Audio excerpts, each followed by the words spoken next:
Hyena mauling cases are not new for villagers in Juja sub-county, Kiambu County, with scores of innocent locals losing their lives in the jaws of the horns and others left with life-threatening injuries.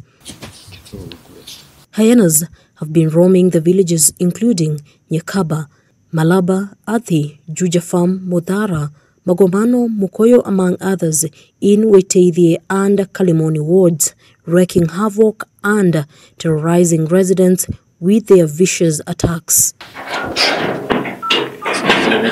Dennis Tia, aged 10, is the latest victim of the attacks by the marauding predators, whose dismembered body was recovered in a thicket at Gwakewe village on January 3rd, 2024. His father, Tia Moinani, is still yet to come to terms with the sudden loss of his firstborn son, who was a grade 4 pupil at the Rerika Primary School. Watoto walikuwa wametoka hapa wakiwa vijana sita. Walikuwa na mbili ambaye wanakuja kucheza kesho yake asubuhi. Sasa ikawa siku hiyo wameenda wakiwa wazita, baadaye kurudi wakiwa wanarudi. Sasa hiyo vizi ndio ilimtokea. Sasa ikakuja ikampata. Alikuwa anaumwa na mguu kidogo isipokuwa ako sawa. Sasa ikakuja ikampata, sasa ikamuua. All that remains of the boy is a photo. Moinani couldn't hide his tears, explaining to journalists that losing his son at such a tender age was the worst experience of his life. He says that the boy had a bright future but was cut short by the jaws of the voracious hyenas. In the neighboring Nyakaba village, the family of 10-year-old Emmanuel Kamande is grieving the loss of their son to the predators.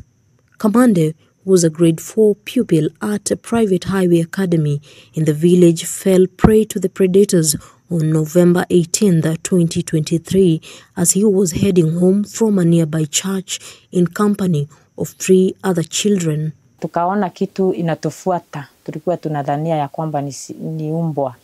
Tulipoangalia tukaona ya kwamba hiyo sio umbwa, tukaona ya kwamba ni fisi. Sisi hatukuwa na la kufanya juu ilikuwa karibu sana na miguu yetu. Tukaanza kujaribu vile tunaweza toroka, nayo inatufuata. Tulisubuana nayo kama dakika 30. Hatukuwa tunaweza kufanya kitu juu hata ukijaribu kwenda hivi na ni kubwa sana. Ukiangalia na macho yako hata unaogopa, unashindwa sasa hii mtapelekana na wapi, na umesikia ya kwamba imekula watu inamaliza. Sasa sisi tulikuwa tunajiuliza tutafanya nini na tupotelee wapi. Tukakimbia. Sasa mimi nilienda hivyo nikaanguka juu ilikuwa inanikibisa nikisunguka hivi nao inanifuata. Sasa nilipoanguka nao ikakuja ikaniuma hapa, ikaniweka meno yake hapa. His father, Peter Ngoge, has not uttered a word regarding the incident since it happened. Moses Nguyo, a close family member, disclosed that the boy's death left a huge emotional scar in the family. Nguyo narrated that the boy's parents have been enduring agonizing days and nights and have become a former shadow of themselves since the incident occurred. In September 2022, the hyenas attacked and killed 9-year-old Ryan Njoroge in the same village. He had stepped out of the house for a short call but never returned.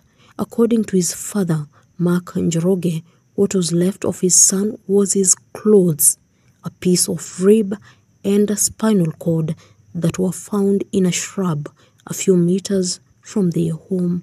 Earlier the same year, Robert Mwangi, 35, a casual laborer in a local quarry, was attacked by the wild animals as he walked to his Athi village home. His mutilated body was discovered by residents in a bush after his co-workers identified him through the clothes and boots he was wearing. At Malaba village, just a few kilometers from Nyakaba village, another woman was attacked by the horns but is lucky to be alive even though she was left nursing serious eye injuries.